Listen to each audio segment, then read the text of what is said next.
welcome back. This is part two. Hopefully, no more interruptions. I've had to just clear a load of memory on my phone.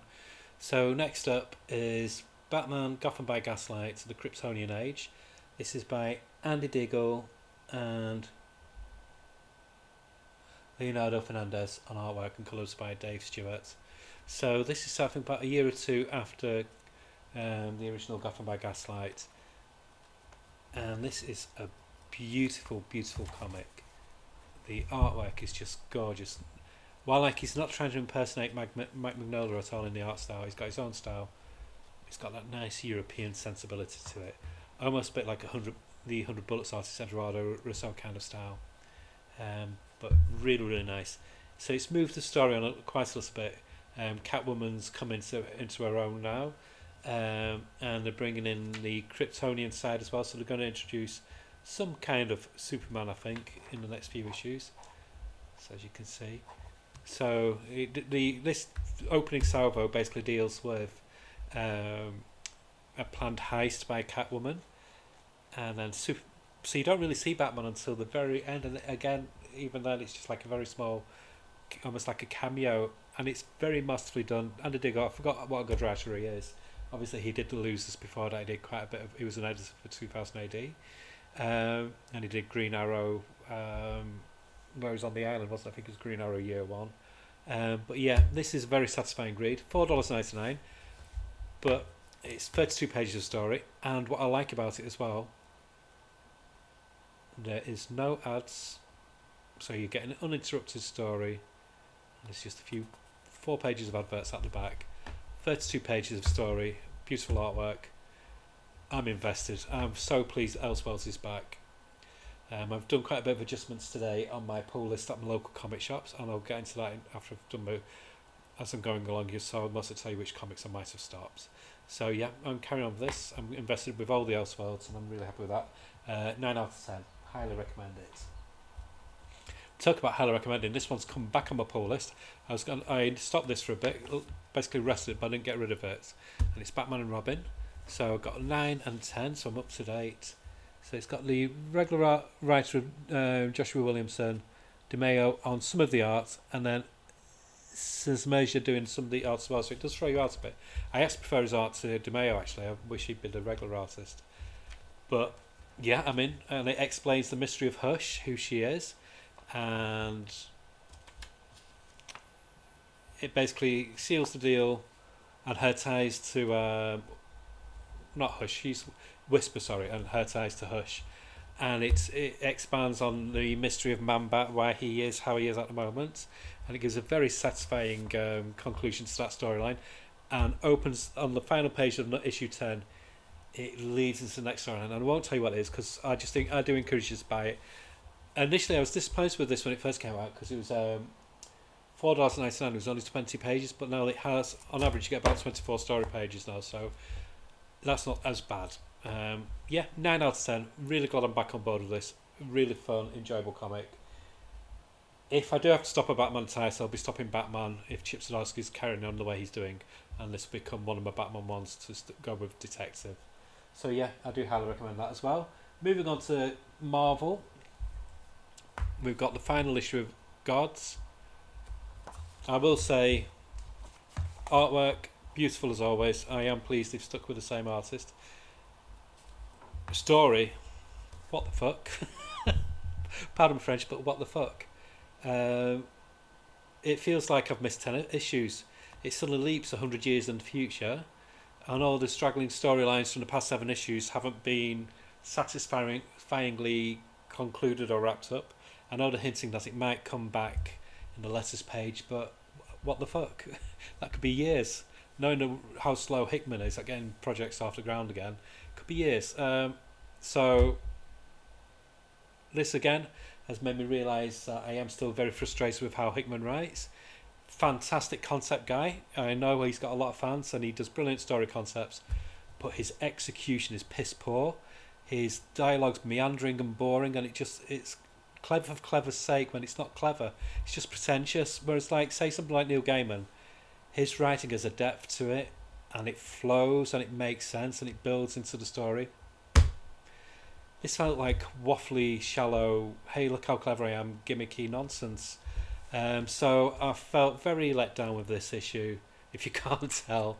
Artwork 9 out of 10, story 5 out of 10. Will I come back for volume 2 if they do it? How I feel at the moment, no. But I could change my mind. As you do know, I have stopped Ultimate Spider-Man as well for the very same reason. But one that I've loved was Deadpool number 2, Deadpool and Wolverine WW3. Gorgeous art, great writing by Joe Kelly, and gorgeous artwork by Adam Kubert. It's Adam Kubert, isn't it? I think it's Adam and Andy. Yeah, Adam Kubert. He's my favourite one out of the two Kubert boys. I wish that they'd let Joe Kelly and Adam Kubert just do an ongoing Wolverine. Forget Saladin Ahmed and the artist who's coming onto it. Let these guys do it. They do the best Wolverine around. This is pure fun. I'm having a blast with this.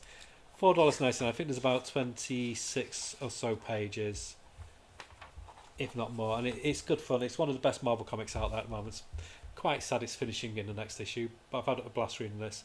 8 out of 10. And another one I'm enjoying, Spider-Man: Shadow of the Green Goblin by one of the best Spider-Man writers out there, James DeMatteis. Artwork by Michael Starmaria. Love the artwork. What I hate though, and this made me throw the comic down in anger, the ad placements. You have one story page, and then that. And what's this, Marvel? Why don't you do splash pages anymore for the first pages? So you get this. You can have great stories running along, but then they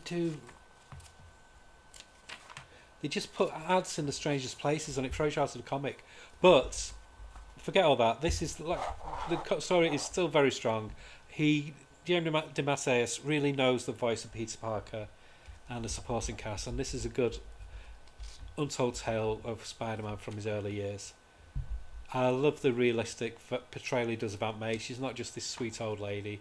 She's got backbone, and Peter's selfish at times, how he acts towards her. And yeah, I'll be sad when this finishes, so 8 out of 10. And then we've got Ultimate X-Men number 4 by Peach Momoko. Artwork is stunning, but this is a big but. It's $4.99. You get 20 story pages, and it's very slow moving, beautifully illustrated. It's an interesting comic, but I forget where I'm up to from month to month. So for that reason, I'm stopping it, and I'll get it in collected format. So this is the final Ultimate title I was getting. So no more Ultimates now. This has been stopped. But arts, I'll give it 9 out of 10. Story 7 out of 10, because I think if I read it as a whole, I think I'll give it a 9 out of 10 for story as well. But on a monthly basis, it's very slow, and it's not worth $4.99.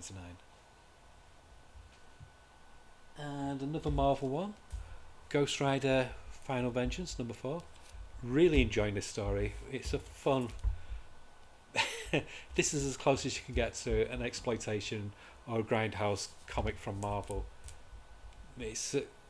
I'm surprised it's not a red band. It'd be great if they made it a red band, to be honest. You know, to pump up the gore a bit.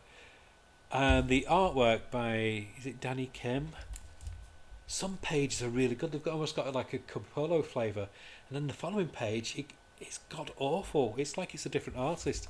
It's really scratchy and really badly composed. So some pages are really rushed and amateurish, and other pages really shine and zing. So for that reason, I'm like, this was the comic. Do I carry on with it? I'm going to give it 2 more issues. If the art gets into a rhythm and it improves, that's why I stopped Hulk, because it threw me out. If the art improves, I'll carry on, because I am enjoying the story. But I've got to have interesting art as well to carry on with the comic. But Benjamin Percy is writing a really good version of the Ghost Rider. I actually think I do enjoy the Hood as Ghost Rider more than having Johnny Blaze or Danny Ketch as Ghost Rider, or the other guy who I've forgotten. And yeah, it's a fun comic. So story 8 out of 10, artwork 6 out of 10. And then we have Get Fury by Garth Ennis, Jason Burrows. This is Marvel's one truly adult comic. It's a Max comic. I wish they'd bring back Max and do a horror comic, maybe Man Thing or Hellstrom, maybe have Fool Killer it back again. Just do some more adult comics. Come on, Marvel, you can do it. This has violence, it's got sex, it's got, well, I don't know if it's got sex, but it's got violence, it's got bad language, it's got gorgeous art from Jason Burrows. I love how his artwork's evolved. And yeah, this is Garth Ennis' best writing since The Punisher for Marvel. Well, it is The Punisher, but it's with Fury, if you get what I mean. I'm tired. I told you I'm tired, but yeah, I'm really enjoying this story. It's all sealed up, so I'm not going to open it. I'm too tired, can't be asked. But yeah, 9 out of 10. Really enjoying this, and I hope they do some more series spinning out from it. And then we have Dark Ride issue 12. This is the final one of Dark Ride by Joshua Williamson and Bresson on the artwork, Lucas on colours. So I don't know if this one. It's been an enjoyable ride. It's been an enjoyable read. But it feels like this one, maybe they did it intentionally, but it felt like when you see like a horror film where the ending is really rushed and everything's just wraps up too neatly. It's the same feeling I got from Avengers Twilight, where I really enjoyed the whole series apart from the last issue. This final issue just left me a bit underwhelmed for the conclusion. It felt too neat and tidy, and it felt like they needed another 2 issues to finish off the story properly. So for that reason, I'll give the comic 7 out of 10 for the final issue. For the series itself, 8 out of 10.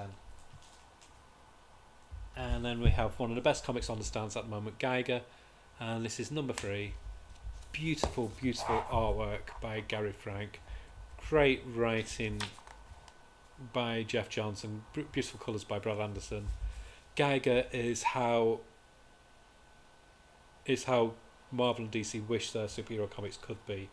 It's $3.99, cardstock cover, gorgeous artwork, high quality paper, and it's moving the story along at a fun pace. There's nothing on the stands like it at the moment. I like how they've brought back Joe again, the robot. I've forgotten what his proper name is because I'm tired. And it's just moving at its own pace, doing its own thing, and it's a fun post-apocalyptic world. If you like Mad Max and stories like this, like that, you'll love it. Yeah, can't say anything more. All I can say is buy it. It's only 3 issues out so far. You don't really need, and the other book, the back issue, the books are easy to get as well of the earlier season. And yeah, 9 out of 10, a near perfect comic. This one was meant to come out last week. For some reason, at our shop, a lot of Image comics come out like a week later. So I do like this almost like Star Warsy kind of cover. Falling in Love on the Path to Hell by Jerry Duggan and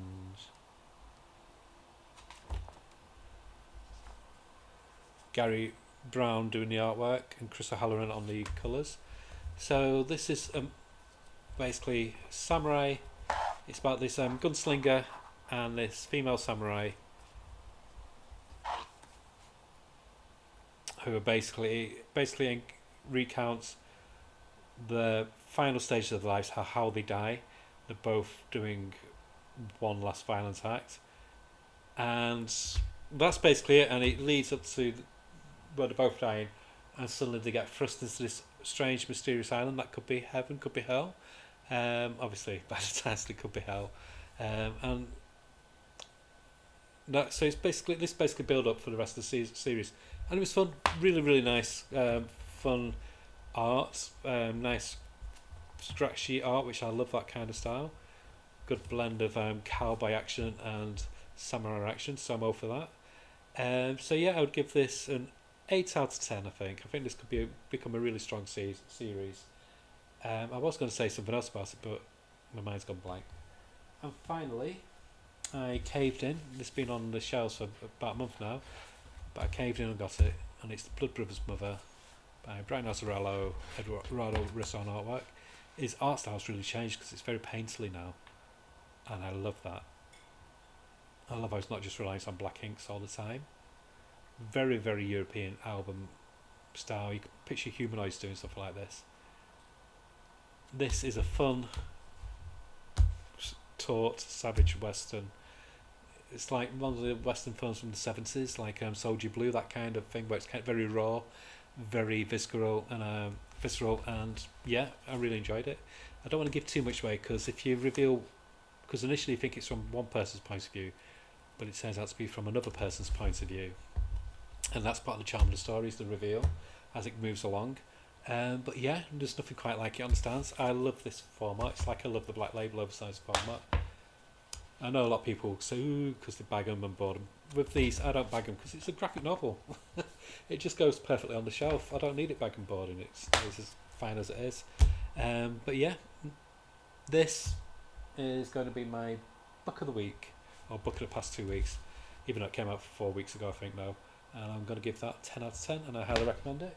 Yeah, it's $8.99, but it's worth $8.99 because you're buying a full size book with 48 pages of great art and story, paid for high quality.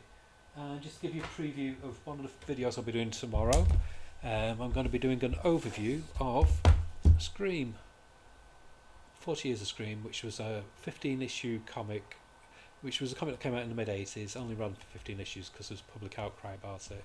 It's basically like the UK's version of EC Horror. So we'll be looking at that tomorrow. Sorry about that, a little technical problem. And I might also I need to think of Into the House of Cubes episode 3. We'll be looking at, it was going to be the past 4 issues of 2000 AD, but I forgot about it, so it's going to be 6 issues, so I'll try and do that tomorrow as well. Okay, well, that's it, and hopefully I'll do some more videos tomorrow. Okay, bye bye.